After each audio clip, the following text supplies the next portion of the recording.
आपने मुतलका कोर्ट में उस बंदे को पेश करना है, और अगर आपने उस बंदे को गिरफ्तार किया हुआ है तो आइन का आर्टिकल 10(1) जो है वो वाज़ेह कहता है कि आपने उस बंदे को इन्फॉर्म करना है कि आपको इस मुकदमे में गिरफ्तार किया गया है।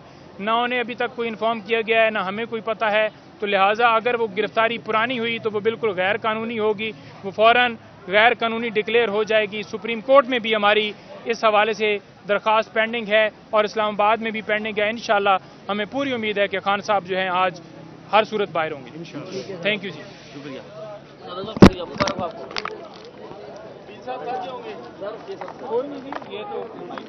इसमें वो ये नीचे पड़ी है, इसमें लगा दो, इसमें ठीक है। बिस्मिल्लाहिर्रहमानिर्रहीम। देखें, आज हम समझते हैं आइन, कानून और इंसाफ की फतह हुई है। मुझे ये बताएं कि जिस शख्स को, इमरान खान को 25 दिन आपने जेल में रखा, उसके बाद आज आपने जमानत दी है, तो इस 25 दिन को कंपनसेट कौन करेगा? इसकी तलाफी क्या होगी? और जब हमने पहले दिन कहा था कि मुतासिब हुमायूं दिलावर जज का फैसला गैर कानूनी है, उसने न सुप्रीम कोर्ट के हुक्म को माना, न हाई कोर्ट के हुक्म को माना, एक तरफा फैसला दिया, हमारी फहरिस्त गवाहान नहीं पेश होने दी। और उस वक्त इस्लामाबाद हाई कोर्ट ने कहा कि 4 दिन की तारीख दूंगा। 4 दिन के बाद पहली तारीख 17 दिन के बाद आई। हमें अफसोस से कहना पड़ता है कि इंसाफ का कत्ल हुआ है, जो सबने देखा है।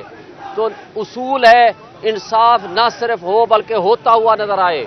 जब यहाँ इंसाफ का जनाजा उठ रहा था तो काबिल अफसोस सिचुएशन ये है कि इस्लामाबाद हाई कोर्ट उस वक्त खामोशी से बैठी रही।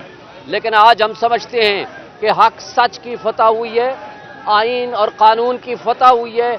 और हम बजा तौर पर यह समझते हैं कि हमारे तमाम स्टेक होल्डर्स को, हमारी सियासी जमहूरी ताकतों को आज दोबारा सोचना होगा कि आज जो गरीब आदमी की तबाही हो चुकी है, जो आज मुल्क तबाही और बर्बादी के दहाने पे पहुंच चुका है, हमारे एस्टेब्लिशमेंट ने और हमारे मुल्क के साबिक जो सियासी जमातें थीं, पीडीएम और पीपल्स पार्टी की जमातें, जिन्होंने इस मुल्क के साथ खिलवाड़ किया, आज केयर टेकर सेटअप उनकी एक्सटेंशन है। इस सब कुछ के बावजूद गरीब आदमी बिजली का बिल भरने को तैयार नहीं।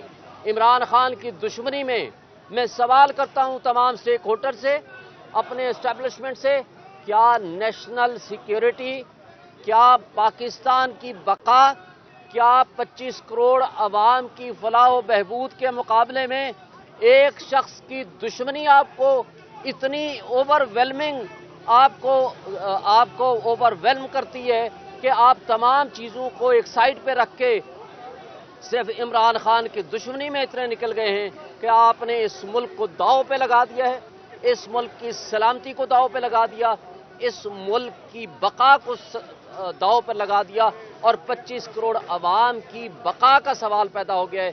तो आज भी इसका हल क्या है?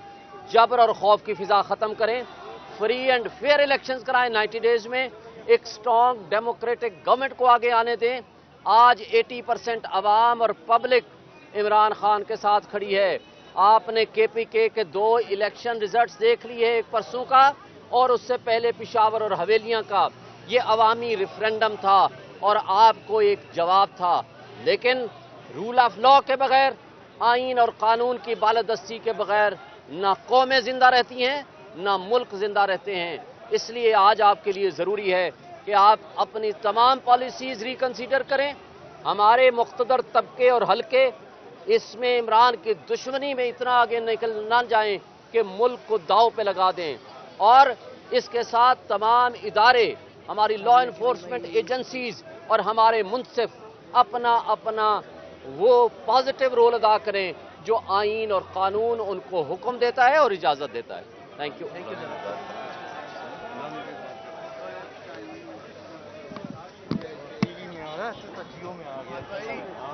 घर फोन कर दे।